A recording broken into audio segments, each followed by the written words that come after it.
नमस्कार, मैं हूं संदीप चौधरी। आज सबसे बड़ा सवाल मैं बात करूंगा नक्सली हमले की, और सिर्फ नक्सली हमले की नहीं। न्यूज़ 24 श्रद्धांजलि देता है अपने बहादुर जवानों को जो देश की हिफाजत के लिए, देश की सुरक्षा के लिए अपने प्राण त्याग देते हैं, अपनी जान न्यौछावर कर देते हैं। लेकिन हम क्या करते हैं? एक ताल ठोकते हैं। हर बार हमारे बहादुर जब वीर गति को प्राप्त होते हैं, हमारे कर्ता धर्ता, हमारी सरकारें, हमारे नेता, हमारे मंत्री देश को भरोसा दिलाते हैं इनका बलिदान व्यर्थ नहीं जाएगा। यह स्टैंडर्ड ऑपरेटिंग प्रोसीजर हो गया है। बलिदान व्यर्थ नहीं जाएगा, और बात वहीं खत्म हो जाती है। और फिर एक और वाकया पेश आता है, फिर बलिदान देने की नौबत आती है। मैं बात कर रहा हूं छत्तीसगढ़ की। शनिवार को, आज से 2 दिन पहले, वहां के बीजापुर इलाके में माओवादियों ने घात लगाई और हमारे 22 जवान शहीद हो गए। 30 से ज्यादा जख्मी हैं। एक बहादुर जवान इन माओवादियों, इन नक्सलियों, इन देशद्रोहियों के वो कब्जे में है। उनका नाम राकेश्वर सिंह है।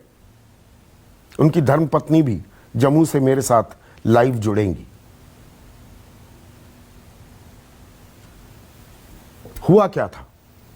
खबर यह मिली, अब मैं पूरा सिलसिला आपको समझाता हूं।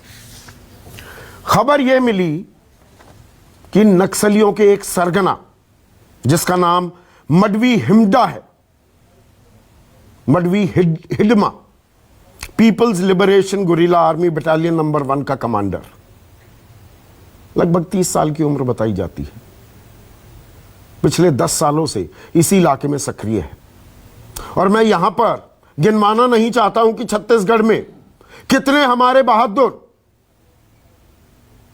देश के लिए बलिदान दे चुके हैं। वो अपने आप में व्यर्थ हो चुका है।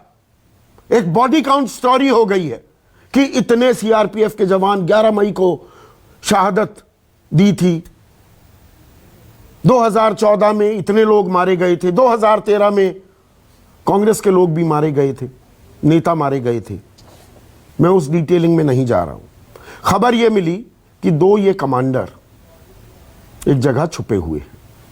तो 6 कैंपों के 2000 हमारे सुरक्षाकर्मी, जिसमें कोबरा जैसी इलीट बटालियन के लोग भी शामिल थे, वो वहां पहुंचते हैं।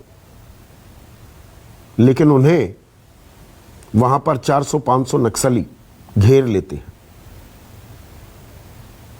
धोखा दिया गया था, घात लगाए बैठे थे, गलत जानकारी थी।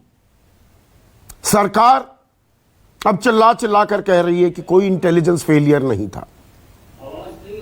सीआरपीएफ के डीजी कुलदीप सिंह भी कह रहे हैं कि नहीं, there was no intelligence failure. 2000 हमारे सुरक्षाकर्मी इन माओवादियों, आतंकियों, नक्सलवादियों की खोज खबर लेने के लिए, इनको पकड़ने के लिए जाते हैं और घेर लिए जाते हैं, और कोई इंटेलिजेंस फेलियर नहीं। क्या यह बात आपके गले उतरती है? और वहां पर 3 ट्रैक्टर का इस्तेमाल होता है। माओवादी भी मरे, हमारे सैनिक बहादुर हैं, वो भी मरे। 25-30 नक्सली भी मौत के घाट उतार दिए गए। लेकिन वहां 3 ट्रैक्टर मौजूद थे। ट्रैक्टरों में ट्रॉली साथ में लगी हुई थी, उसमें लाद कर ये ले गए। साथ में राकेश्वर सिंह को भी ले गए। तो ये कितने बेखौफ हैं, कितने बेलगाम हैं इस इलाके में, इसका सहज अंदाजा लगता है। आपको ध्यान होगा 8 नवंबर 2016 को, जब हम 50 दिन तक लाइनों में खड़े हुए थे, नोटबंदी हुई थी। नोटबंदी का एक बड़ा मकसद यह था कि आतंकियों और नक्सलियों और माओवादियों की कमर तोड़ी जाएगी, इनकी सोर्स ऑफ फंडिंग तोड़ी जाएगी। तो क्या वो सोर्स ऑफ फंडिंग टूट गई है? इन नक्सलियों के पास तमाम अत्याधुनिक हथियार, हैंड ग्रेनेड, सोफिस्टिकेटेड वेपन्स, मोर्टार्स, ये कहां से आ जाते हैं? और ये कोई बॉर्डर इलाके पर नहीं है। छत्तीसगढ़ का किसी और देश के साथ कोई बॉर्डर नहीं है। जिस रेड कॉरिडोर की हम बात करते हैं, जो झारखंड, बिहार, उड़ीसा, छत्तीसगढ़, तेलंगाना, आंध्रा तक जाता है, क्या वो अभी भी जस का तस है? और होता क्या है फिर? ये तो कह दिया इनका बलिदान व्यर्थ नहीं जाएगा, वो रस्म अदायगी तो कर दी गई, लेकिन राजनीति भी हावी हुई। राजनीति कैसे हावी हुई? कांग्रेस आरोप लगा रही है कि गृह मंत्री अमित शाह, जब हमला हुआ वो तो चुनाव प्रचार कर रहे थे, तमिलनाडु में, केरल में रोड शो कर रहे थे, एक मशहूर अभिनेत्री के लिए कैंपेन कर रहे थे। 24 घंटे तक कोई प्रतिक्रिया नहीं आई, तो क्या नैतिक आधार है कि वो गृह मंत्री बने रहे? उनके गृह मंत्री रहते 5213 नक्सली घटनाएं हो चुकी हैं, 1416 लोग शहीद हो चुके हैं, जिसमें हमारे जवान भी शामिल हैं। तो सीधे जिम्मेदारी गृह मंत्री की। यह कांग्रेस का पक्ष है। उधर बीजेपी क्या कह रही है? बीजेपी का पलटवार। अरे सूबे के मुख्यमंत्री भूपेश बघेल क्या कर रहे थे? वो तो असम में प्रचार कर रहे थे, मार्च निकाल रहे थे, असम में नाच रहे थे। प्राथमिक जिम्मेदारी सूबे के मुख्यमंत्री की है। छत्तीसगढ़ संकट में है, जवान शहीद हो रहे हैं, लेकिन कोई जवाबदार व्यक्ति नहीं है। अब आप समझिए हमारी राजनीति किस लेवल तक आ गई। इंटेलिजेंस फेलियर हुआ, नहीं हुआ, जानकारी कैसे मिली, वहां पर 500 नक्सली कैसे पहुंच गए, उनके पास ये हथियार कैसे थे? और ये कोई रॉकेट साइंस नहीं है। सब सुरक्षा के जानकार ये जानते हैं कि फरवरी से जून के बीच हर साल ये जो माओवादी हैं, जो ये देशद्रोही हैं, छत्तीसगढ़ और इन इलाकों में वो काउंटर ऑफेंसिव करते हैं, और भर्तियां करने के लिए और लोगों को बरगलाने के लिए। और इसीलिए आपने पाया होगा पिछले 10 सालों का आप रिकॉर्ड खंगालिए, बहुत व्हाट्सएप यूनिवर्सिटी पर जाते हैं ना, कभी रियल सर्च भी कर लीजिए, आप पाएंगे जितने बड़े आतंकी हमले हुए हैं, नक्सली वारदातें हुई हैं, वो फरवरी और जून के बीच में ही होती हैं। मार्च, अप्रैल, मई, ये ऐसे महीने हैं। तो हमें यह जानकारी है, लेकिन हम जानकर अनजान बने रहते हैं क्या? और हमारे जवान शहीद हो जाएं, कैनन फॉडर हैं क्या? समझते हैं कैनन फॉडर? बलि के बकरे हैं क्या? और बहुत से लोग आप में, मुझ में, हमारे इस समाज में वो शामिल हैं कि अरे सीआरपीएफ वाले, फौज वाले, अरे भाई गोली खाने के लिए ही तो तनख्वाह मिलती है। यह भी एक सोच है, कड़वी बात कह रहा हूं, बहुत लोगों को बुरी लग सकती है, पर यह भी एक हकीकत है कि गोली खाने के लिए ही तो पैसे दिए जाते हैं ना, तनख्वाह मिलती है इनको। बहुत से लोगों को पेट में इस बात का दर्द होता है कि अरे कैंटीन में बहुत कम कीमत पर शराब परोसी जाती है, दी जाती है फौजियों को।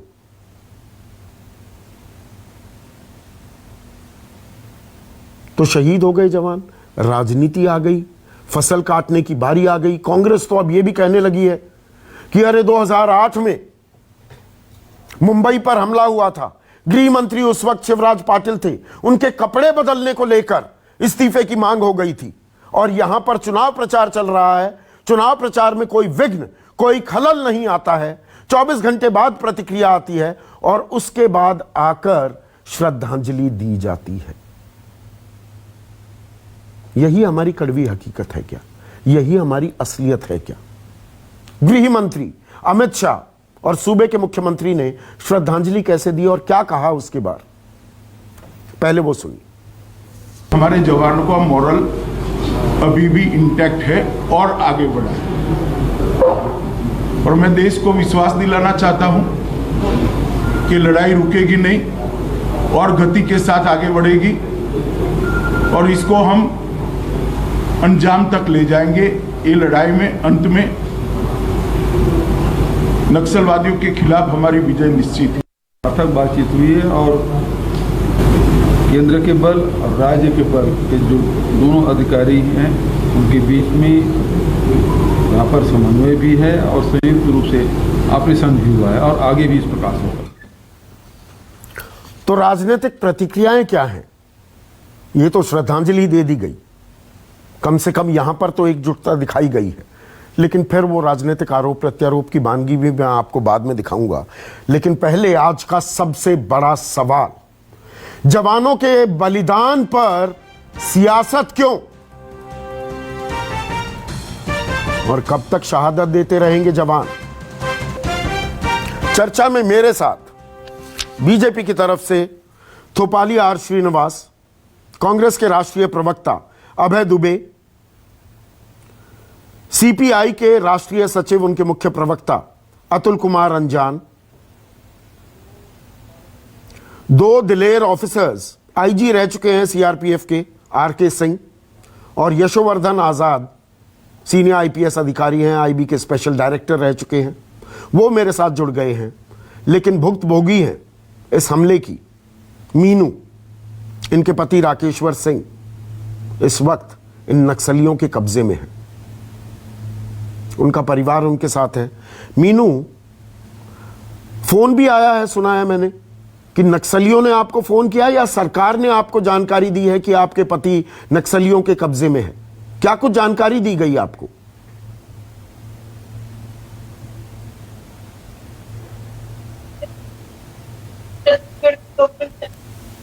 एक जानकारी प्राप्त हुई है, उसके बाद मुझे एक लोकल मीडिया का फोन आया वहां से, IBPC 24 का। उन्होंने मेरे से मेरा नाम पूछा, मेरा हस्बैंड का नाम पूछा और वो मुझे ये बोलते हैं कि आप क्या उनके आगे अपील रखना चाहते हो, आप मुझे अपनी अपील बता दो, मैं उनके तक पहुंचा दूंगा बस।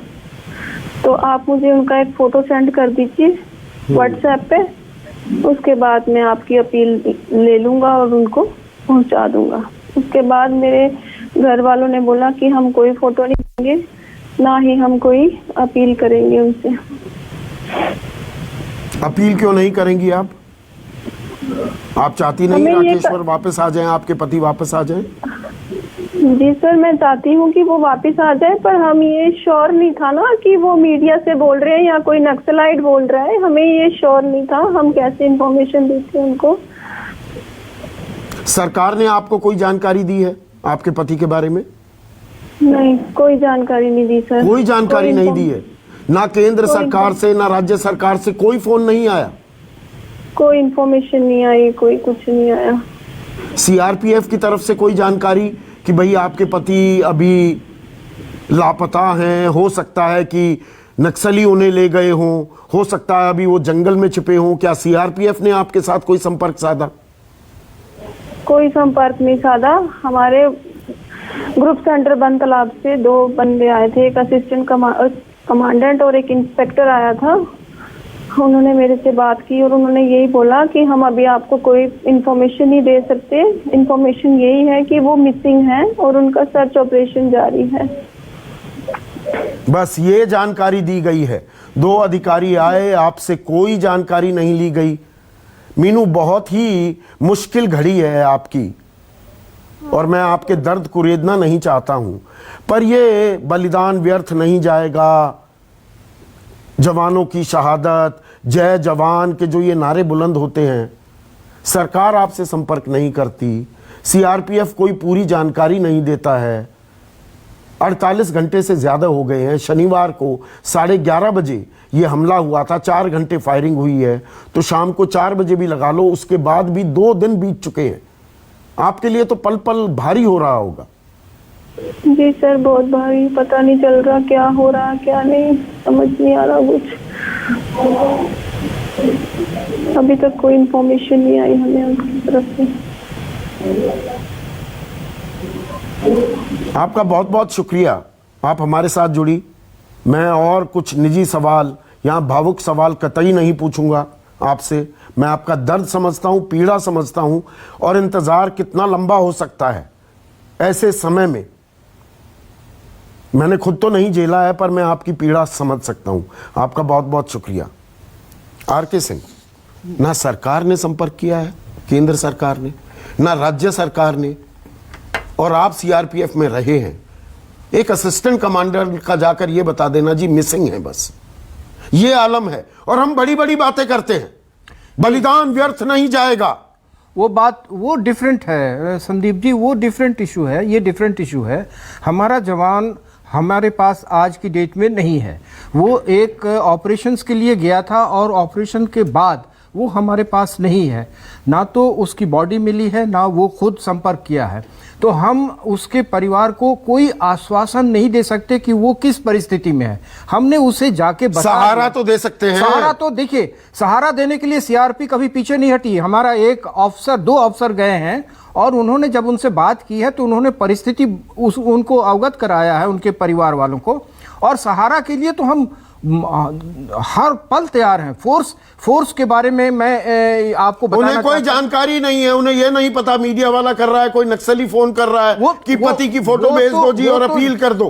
वो जांच का विषय है। अपील की जहां तक सवाल है, अगर किसी माध्यम से फोर्स को, सीआरपीएफ को या गवर्नमेंट को कोई संपर्क, परिवार को जानकारी का हक है कि नहीं है? बिल्कुल है। तभी तो हमारे ऑफिसर गए हैं, वहां मिलने के लिए गए हैं और उनको बताया है कि हम लोग आपके साथ हैं और परिस्थिति ये है कि हमारा जवान जो ऑपरेशन के लिए गया था वो हमारे साथ आज की डेट में अभी नहीं है। ये हम उनको सूचित कर दिए हैं और हमारा प्रयास तो जारी रहेगा और जारी रहेगा तब तक जब तक कि हम कंक्लूजन तक न पहुंच जाएं कि हमारा जवान कहां है, किस परिस्थिति में है। तो इसके लिए हम जिम्मेवार हैं और हम लोग उसके परिवार के साथ। कैनन फॉडर शब्द इसीलिए बड़ी जिम्मेदारी से वो अलग बात है, वो अलग बात है संदीप जी। देखिए, हमारे साथ जो परेशानियां हैं वो हम झेल रहे हैं, आज से नहीं, जब से हम लोग नॉर्थ ईस्ट से लेके यहाँ परिवार पर क्या गुजर रही हो? बहुत बुरा गुजर रहा है। एक एक पल इंतजार का। यस, इसके लिए कोई खबर तो पता लगे। हाँ, खबर तो पता लगे। ये तो उनका हम लोग उनके सारे दुख तकलीफ में उनके साथ हैं। और मैं आपको आश्वस्त करता हूं और ये भी बताता हूं कि आप जानते हैं वहां जितने भी अधिकारी हैं वो किसी न किसी रूप में उनके परिवार के साथ संपर्क में होंगे, हैं और होंगे। और ये हम लोग इंश्योर करेंगे कि हमारा जवान सही सलामत हमारे पास आ जाए। इसके लिए जो संभव प्रयास होगा हम करेंगे, जो संभव प्रयास होगा। तापोली श्रीनिवास, ये बलिदान व्यर्थ नहीं जाएगा, ये सिर्फ ताल ठोकने की बात है क्या? Do we really care about our soldiers? क्या हमें उनकी चिंता है? या शहादत हो गई, चलिए अभी श्रद्धांजलि देंगे, फिर भूल जाएंगे, फिर थोड़ी और शहादत हो जाएंगी, फिर उसे राजनीतिक मुलम्मा चढ़ा देंगे कुछ? संदीप जी, बहुत बहुत धन्यवाद, आपने वापस मेरे को बुलाया इस डिबेट में। और पहले तो उन 22 शहीदों के लिए मेरी तरफ से भावभीनी श्रद्धांजलि। और जो आपका सवाल है, ये हमारे माननीय गृह मंत्री जी ने जो बोला है, मैं उनसे पूरी तरह 100% एग्री करता हूं।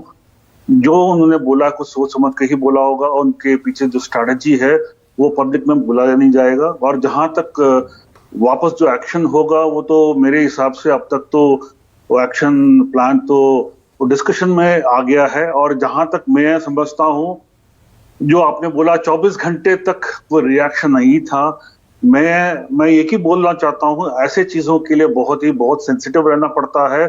और सब फैक्ट्स को लेके जो रिएक्शन हम देंगे वो ताकि घर परिवारजनों को और जो बाकी जो कैप्चर हुए हैं उन पे कोई असर ना हो, उस हिसाब से माननीय गृह मंत्री जी ने बहुत मतलब एक्शन प्लान बड़े सोच समझकर कोऑर्डिनेटेड तरीके से बनाया जाता है। वो एक्शन प्लान नक्सलियों से निपटने के लिए है कि चुनावी जीत के लिए? वो एक्शन प्लान कौन सा बन रहा था 24 घंटे में? देखिए संदीप जी, इसके 2 पहलू हैं। ये ऑपोजिशन तो कुछ भी बोल सकता है, मगर जहां तक नहीं, यहाँ पर मैं सबको इस हमाम में सब किस तरह से समझ गया, निर्वस्त्र मैं है। समझ मैं गया अभी आपकी कांग्रेस की भी सवाल पूछूंगा। मेरा सवाल मैं यह समझ है गया। कि क्या हमारी राजनीतिक जमात हमारे जवानों के बारे में परवाह भी करती है? सवाल यह है, कौन सा एक्शन प्लान 24 घंटे में यह एक्शन प्लान बन रहा था, या तमिलनाडु केरल में चुनावी जीत कैसे इंश्योर की जाए उसका एक्शन प्लान बन रहा था? संदीप जी, थोड़े ऐसे चीज होते हैं जो पब्लिक में नहीं बोले जाते, और वो जो एक्शन प्लान बनेगा आप वाकई आप देखेंगे क्या एक्शन प्लान बन रहा है, उसका रिजल्ट आप देखेंगे। और ये मैं आपको एक छोटा सा डेटा देता हूं संदीप जी, 2009 में 180 जो डिस्ट्रिक्ट्स थे नक्सली अफेक्टेड, आज घट के 90 हुए हैं।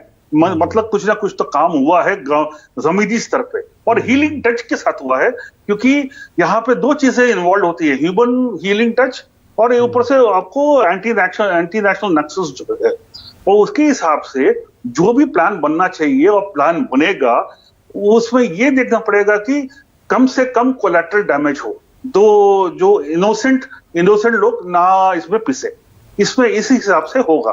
और आप एक्शन प्लान की बात कर रहे हैं ना, अब मैं राजनीति की हकीकत भी दिखा दूं। मैंने जानबूझकर ये दो बयान रोके हुए थे श्रीनिवास, आप सुनिए दोनों तरफ के बयान, बीजेपी का भी और कांग्रेस का भी। आप बयान सुनिए और समझिए कि हमारी राजनीतिक गंभीरता कितनी है नक्सलवाद को खत्म करने को लेकर। देखिए, मुख्यमंत्री असम चुनाव में व्यस्त है, रोम जल रहा है और नीरव बांसुरी बजा रहा है, रैलियां कर रहे हैं, जुलूस निकाल रहे हैं, वहां डांस कर रहे हैं। इतनी बड़ी घटना के बाद, इतना बड़ा संकट आने के बाद ये जब मालूम हो जाता है कि 23 जवान की शहादत हो गई, मुख्यमंत्री ने जरूरत नहीं समझा कि बीजापुर में जाके उन जवानों को, उन पुलिस के लोगों को सांत्वना दें। हमारे सैनिक पूरी बहादुरी से लड़ते हैं, अपनी जान हथेली पर रखकर लड़ते हैं, नक्सलवादियों का सफाया करने के लिए लड़ते हैं। उनकी जितनी प्रशंसा की जाए, उनकी वीरगति को जितना नमन किया जाए उतना कम है। वो वीरगति को प्राप्त हो जाते हैं, पर उनका मुखिया 1000 लाइट असेंबली में एक सिने तारिका के साथ रोड शो कर रहा होता है, उसे समय नहीं है। उसके बाद एक और जलसा करता है तमिलनाडु में, फिर केरल जाता है, फिर केरल 2 जलसे करता है, फिर असम जाता है, फिर असम में एक जलसा करता है, उसके बाद वापस आते हैं। कोई और गृह मंत्री होता ना तो आप लोग उसका इस्तीफा मांग लेते अब तक। यह हकीकत है श्रीनिवास, यही हकीकत है ना हमारी। डॉक्टर रमन सिंह जी का मैंने स्टेटमेंट सुना, और वो उनका व्यक्तिगत विचार है, वो बहुत सीनियर लीडर हैं, और मेरे हिसाब से पार्टी उसके हिसाब से एक्शन लेंगी। मैं उस पर जाना नहीं चाहूंगा, उनका जो पर्सनल जो विचार है। और कांग्रेस का जो प्रवक्ता थे जिन्होंने बोला, मैं समझता हूँ थोड़ा बहुत उनको भी आईना दिखाने की जरूरत है। 26/11 का जो वाकया हुआ था, जो बहुत पहले नहीं हुआ, अभी तो 26/11 में तो गृह मंत्री का इस्तीफा मांग लिया था ना आप लोगों ने, कि कपड़े बदलते घूम रहे हैं। तो यहां पर अगर प्रचार हो रहा है तो ये सिमिलर सिचुएशन है कि यहां पर स्थिति बदल गई। संदीप जी, हमारे माननीय गृह मंत्री जी के नीचे किशन रेड्डी जी भी हैं जो मेमोएस हैं। अच्छा। और मैं 100% मैं ये वाक्य रखता हूं कि उनके पास भी जो इंफॉर्मेशन है वो एक्ट करके। शिवराज पाटिल के नीचे श्री प्रकाश जायसवाल थे ही नहीं गृह राज्य मंत्री, तब अकेले गृह मंत्री काम करते थे। देखिए, गवर्नमेंट टू गवर्नमेंट में डिफर करता है। हमारी जो गवर्नमेंट है, हमारी काम करने वाली गवर्नमेंट है, मैं जरूर बोलूंगा कि हमने रिजल्ट्स दिखाए हैं, और फैक्ट्स बोलता है और डेटा बोलता है। फैक्ट्स बोलता है, डेटा बोलता है। अबे दुबे, अब आप कह रहे हैं जी गृह मंत्री की नैतिक जिम्मेदारी है, law and order is a state subject. प्राथमिक जिम्मेदारी क्या छत्तीसगढ़ के मुख्यमंत्री की नहीं बनती? वो तो नाचते घूम रहे थे, प्रचार करते घूम रहे थे असम में, उनकी जिम्मेदारी नहीं है? एक दूसरे के कांधे पर जिम्मेदारी डालकर अपनी राजनीतिक रोटियां सेकते रहेंगे सब राजनीतिक दल। देखिए संदीप जी, मैं इससे ज्यादा शर्मनाक बात कुछ नहीं हो सकती अगर आज के दिन भारतीय जनता पार्टी के लोग ये कहें कि law and order state subject है। तो उनको बताना चाहता हूं 19 अक्टूबर सुनिए ना, तो फिर आपको पढ़ना चाहिए। आप गृह मंत्रालय की वेबसाइट पर जाइए, 19 अक्टूबर 2006 को स्पेसिफिकली होम मिनिस्ट्री के तहत एक अलग LWE एक्सट्रीमिज्म के लिए डिवीजन बना। उसका पहली लाइन में पढ़कर बताता हूं। वो कहती है कि in the ministry effectively address the left wing extremist insurgency in a holistic manner. पूरे दायित्व के साथ वो कह रहे हैं कि इसकी पूरी जिम्मेदारी हमारी है और होलिस्टिक मैनर में इस अतिवादी विचारधारा के साथ लड़ना गृह मंत्रालय। तो मतलब फिर मैं पूछना चाहता हूं, तो मतलब भूपेश बघेल की कोई जिम्मेदारी नहीं थी, इसीलिए वो असम में चुनाव प्रचार कर रहे थे, लोगों के बीच नाच रहे थे, है ना? संदीप जी बिल्कुल झूठ की बुनियाद पर यह बात कही। मैं पूरी जिम्मेदारी से कहता हूं, यह पूरे 2000 सैनिकों का ऑपरेशन गृह मंत्रालय मॉनिटर कर रहा था। जिम्मेदारी से मैं कहता हूं, जिसकी जानकारी ऑपरेशन के पहले भी गृह मंत्री को थी। और 11 बजे जब टेकलगुड़ा गांव में 11:30 बजे यह हमला हुआ, उसके तत्काल बाद देश के गृह मंत्री को यह नैतिक जिम्मेदारी है कि खबर दी जाए, और मैं मानता हूं उन्हें खबर दी गई। उसके बाद क्या हुआ? 1 बजे तमिलनाडु में उन्होंने रोड शो किया। उसके बाद 3:30 पे केरला में एक रैली की, 5 बजे केरला में एक रोड शो किया, शाम को 7 बजे फिर एक रोड शो किया।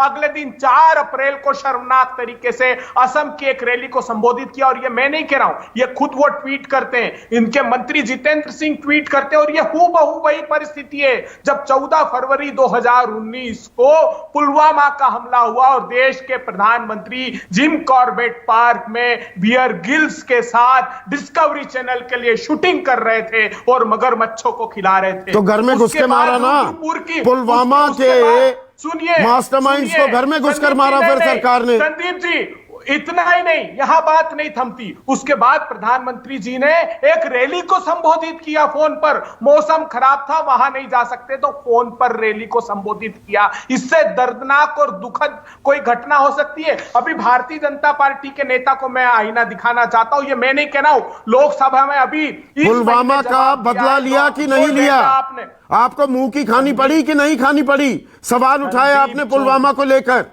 संदीप चौधरी जी, ये जो लोकसभा में डेटा दिया गया है, ये इस बात की गवाही देते हैं कि आज तक आजाद भारत के इतिहास में सबसे अधिक सीज फायर के वायलेशन आज इस वर्ष ये लोकसभा में डेटा दिया है। सबसे ज्यादा आतंकी हमले मोदी सरकार के कार्यकाल में हुए, सबसे ज्यादा जवानों की शहादत मोदी सरकार के कार्यकाल में हुई। ये हमारी सामूहिक जिम्मेदारी है। लेकिन शर्मनाक बात यह है कि अपनी जवाबदेही को तय करने की अपेक्षा राजनीतिक सत्ता की फूंक मिटाने के लिए देश के गृह मंत्री जब तो सारे मिटा रहे हैं ना, देश के मर कौन रहा है? इससे आम जवान मर रहा है, जिसके घर वालों को पूरी जानकारी नहीं मिल रही। ना केंद्रीय सरकार ने ना राज्य सरकार ने संपर्क साधने की जहमत उठाई है।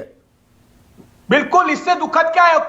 खुद जो हमारे वीर सैनिक हैं, उनकी पत्नी, उनका परिवार यहां है, क्या उनके सम्मुख संदेश जाएगा? क्या दायित्व नहीं था कि स्वयं गृह मंत्री एक फोन करते? क्या दायित्व नहीं था कि प्रधानमंत्री जी स्वयं बात करते और आश्वस्ति देते? हमारी सबसे पहली प्राथमिकता हमारे वो जवान होने चाहिए जो हमारी सीमाओं पर और अतिवादी विचारधारा के साथ लड़कर हमारी। ये तो सुनते सुनते कान पक गए, मेरे बाल भी पक गए हैं अतुल कुमार अंजान। ये सुनते सुनते मेरे कान भी पक गए हैं और बाल भी पक चुके हैं। इसके अलावा भी कुछ कहा जाएगा? 1 मिनट अबे दुबे। अब अतुल कुमार अंजान, जिम्मेदारी किसकी है? केंद्र सरकार, राज्य सरकार, एक दूसरे पर टोपी पहनाने का यह खेल चल रहा है और तिरंगे में लपेटे जा रहे हैं हमारे बहादुर जवान। हकीकत यह है।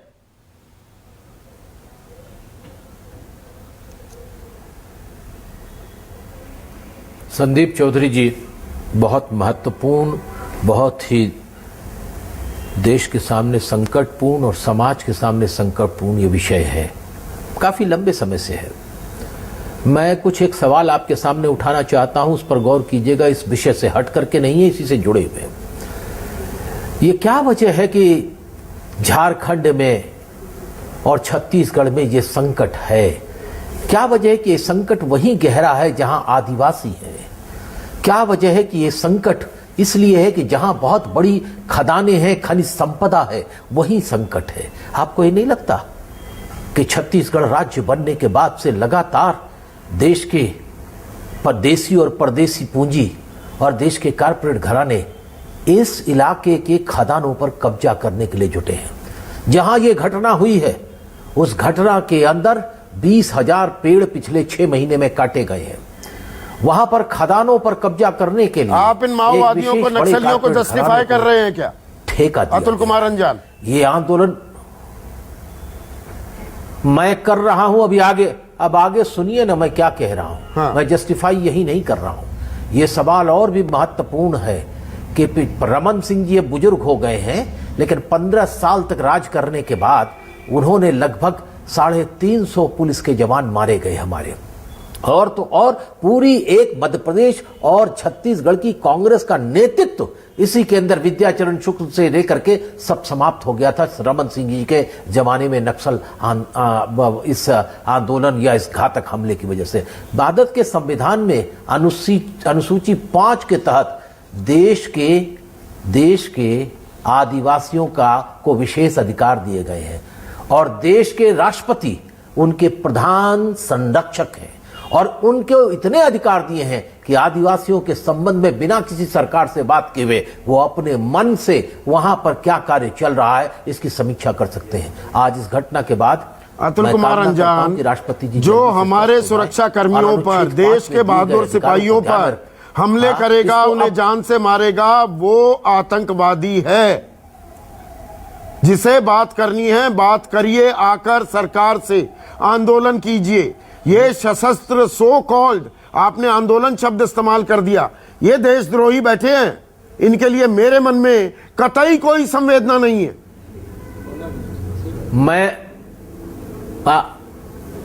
आपके मन में संवेदना होगी कि नहीं है, मैं भी इनके इस आतंक का जमकर विरोध करता हूं।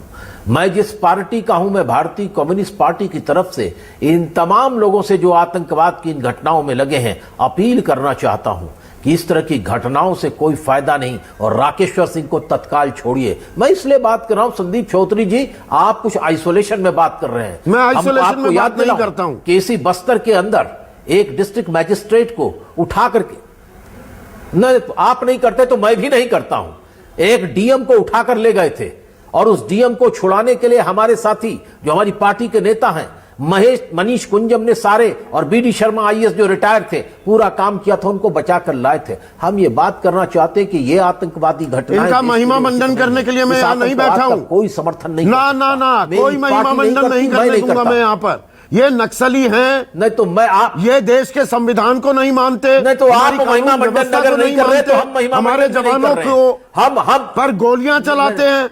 अरे नहीं, सवाल ये है हमारे राजनीतिक व्यवस्था क्या कर रही है, मेरा सवाल ये है। आप चाहे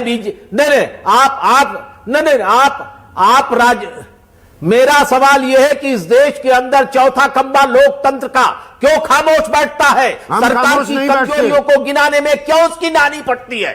मैं ये सवाल पूछ रहा हूं। किसी की नहीं पड़ती है। नहीं, आपने क्यों नहीं आज तक बताया कि बीजापुर के अंदर और छत्तीसगढ़ के अंदर कौन है वो कारपोरेट घराना जो लूट रहा है? किसने 20,000 पेड़ काटे हैं? ये बोलिए ना, समझाइए, दिखाइए। उसका मतलब ये है गोलियां चलाओगे, लोगों के साथ अन्याय होगा, संविधान की धज्जियां उड़ाओगे, आप ये भूल गए। कोई सहानुभूति नहीं है उनके लिए। इसके मतलब यशोवर्धन आजाद नहीं, आप विचारधारा पर आप कहीं विषयांतर हो गए हैं। एक मिनट, यशोवर्धन आजाद स्क्रीन पर, यशोवर्धन आजाद, माफी चाहूंगा, आप 7:30 बजे तक का ही टाइम दिया, पर मैं आपका बेशकीमती विश्लेषण चाहूंगा। ये इंटेलिजेंस फेलियर नहीं है, आप इंटेलिजेंस ब्यूरो के स्पेशल डायरेक्टर रहे हैं। मुझे ये बताइए, खबर मिलती है कि 2 नक्सली कमांडर छिपे हुए हैं फलाना जगह, 2000 हमारे सुरक्षा कर्मी जाते हैं जिसमें कोबरा भी शामिल है, इलीट फोर्स है वो, ऐसे ही नक्सलियों से निपटने के लिए बनाई गई है, और वहां पर इन पर घात लगा दी जाती है और इंटेलिजेंस फेलियर नहीं है ये बताया जाता है। ये आपके गले उतरता है? देखिए, अब आपने मुझे मौका दिया है इतनी देर के बाद, मुझे जाना है 1 मिनट में, मैं जल्दी से अपनी बात करके यहां से निकलूंगा। पहली बात तो ये कोई इंटेलिजेंस फेलियर नहीं है, ये 2 जिलों का ऑपरेशन था, सुकमा और बीजापुर का, जिसको कि सीआरपीएफ, जो कि वाकई मुख्य धारा में सबसे ज्यादा जिसको कहते हैं, जिसने कमान संभाली एंटी नक्सल कैंपेन की, उसमें कोबरा के कमांडोज भी थे। ये जो ऑपरेशन है वो लॉन्च किया गया, उसमें 2000 लोग लगे क्योंकि हिटमा कमांडर को पकड़ने के लिए, जो कि बिल्कुल सही था। ऑपरेशन का एम था मल्टीपल टारगेट्स को अटैक करने का। उसमें से एक जो टुकड़ी थी 450 की, वो लौटते समय इनको माओवादी ने घेरा। ये जब 2000 की मूवमेंट होती है, किसी भी ऑर्गेनाइजेशन या को पता लग जाता है कि ये 2000 की मूवमेंट हुई है, इसीलिए फोर्स वैसे भी प्रिपेयर्ड रहती है। और इसलिए मैं कहना चाहूंगा, ना ये कोई एम्बुश था, एक डायरेक्ट फाइट था जो कि कमाल की लड़ाई लड़ी है सीआरपीएफ और डीसीआरजी ने, और इनके 20-22 लोग जो भी मरे हैं और उधर 25 से 30 लोग मरे हैं। और ऐसी फाइट्स के लिए हमें दाद देना चाहिए। अब इसमें जो लैप्स है वो टैक्टिक्स और स्ट्रैटेजी का, कि वो जोले गांव की तरह, तकले गांव की तरह गए, जो कि गांव खाली करा दिया गया था। 3 गांव खाली करा दिए गए थे, लेकिन वो अपने घायल साथियों को लेकर बचाने गए थे।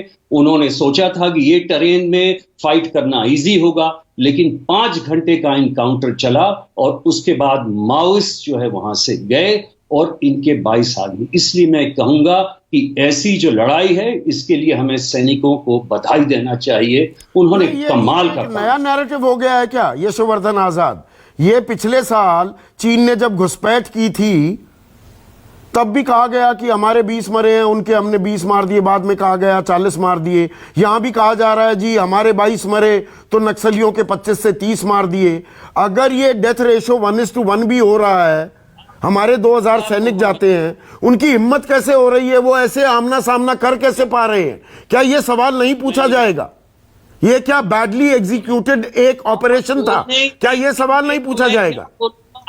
दे रहे हैं संदीप जी, आप मेरी बात तो सुनिए। मैं सुन रहा हूं ना। 2 इंटेलिजेंस के मुताबिक बुलाए गए थे। वो हार्डकोर इंटेलिजेंस था जिसमें ये कहा गया था कि इतने शव पड़े हैं, इनको उठा के ले जाना है। और एक महिला कमांडर को कहते हैं ये मैसेज गया था, जिसके आधार पे मैं जो बोलता हूं वो बिल्कुल इंटेलिजेंस के आधार पे बोलता हूं और तथ्यों के आधार पे बोलता हूं। और इन राजनीतिज्ञों को यह बताना चाहता हूं कि मिनिस्ट्री ऑफ होम अफेयर्स एक पार्ट टाइम एक्सरसाइज नहीं है, जिसमें कभी कभी आके मंत्री बैठ गए वहां पे और कभी कभी गृह सचिव बैठ गए और फाइल निपटा दिया। इसके लिए एक इंटरनल मिनिस्ट्री की आवश्यकता है। इसके लिए एक ऐसे मिनिस्टर की आवश्यकता है जो फुल टाइम जॉब करे, बस्तर में जाए रहे, और एक पुलिस अफसर की आवश्यकता है। तो वो कौन करेगा?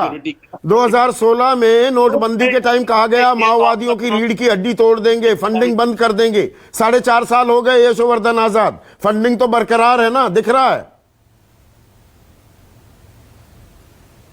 उनका दिक्कत हो गई है, इतने ही टाइम के लिए थे। आप ना इत्तेफाकी कर रहे हैं। यशोवर्धन आजाद कह रहे हैं कोई इंटेलिजेंस फेलियर नहीं। बिल्कुल इंटेलिजेंस फेलियर है संदीप जी, और मैं आपकी सोच और आपके विचारों से सहमत हूं। हम लोगों को इन लोगों ने गन फॉडर बना रखा है, हमें इंडिपेंडेंटली काम करने नहीं देते। ये देखिए उस तरफ से भी वो इंफॉर्मेशन भेजते हैं कि साहब फला जगह पर मिलिटेंट बैठे हैं, ये है वो है, वो हम अगर हम वहां जा रहे हैं, ये कह रहे हैं यशोवर्धन आजाद की क्रेडिबल इंफॉर्मेशन थी, चलिए जी वहां पर शव थे, पर घात कैसे लगाए बैठे थे? तो ट्रैप थी ना वो। तो ये इंटेलिजेंस फेलियर नहीं तो क्या है? हमारे को सिखाया जाता है we will have to cross check the information, without cross checking the information we will not move our troops, we will move. ये कोई 2 देशों की लड़ाई थोड़ी है, ये तो मिलिटेंट्स और उनके साथ लड़ाई है जो छुपे बैठे हैं। तो हम बिना क्रॉस वेरिफिकेशन के हम कैसे अपने ट्रूप्स को भेज देंगे? और यही धंधा होता रहा है पहले भी, जिसमें हमारे 76 जवान 2010 में मारे गए थे। हाँ, बिल्कुल मारे गए थे। उनको भी घेर के मार दिया इन लोगों ने।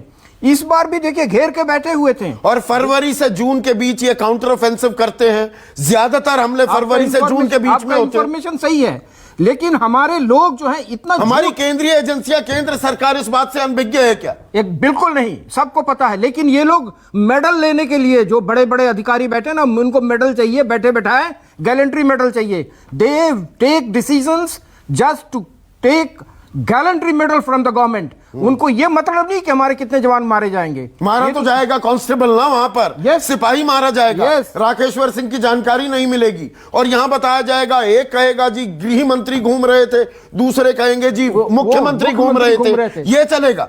भाई इतना बड़ा operation cannot be plan by a junior officer, it has been plan by a very senior officer. What was he doing? Why did not he cross check the information? What was the information? मतलब गृह मंत्रालय, जो अभय दुबे कह रहे हैं, गृह मंत्रालय इसको पूरा मॉनिटर कर रहा था, करता है. जिम्मेदारी गृह मंत्री की हो जाती है. नहीं, मॉनिटर होता है, सेंट्रल लेवल पे मॉनिटर होता है, सीआरपी हेडक्वार्टर में मॉनिटर होता है, एमएचए में मॉनिटर होता है. ये ऐसे कैसे कोई कह देगा कि नहीं होता? और स्टेट के चीफ मिनिस्टर आते ही बोल देते हैं. ऐसे में अहम सवाल ये है, और नहीं है, चीफ मिनिस्टर को पता ही नहीं है, कुछ जाना नहीं. गोपाली आर श्रीनिवास, मुझे ये बताइए, ठीक है बलिदान व्यर्थ नहीं जाएगा, श्रद्धांजलि भी दे दी हमने 22 अपने बहादुर जवानों को.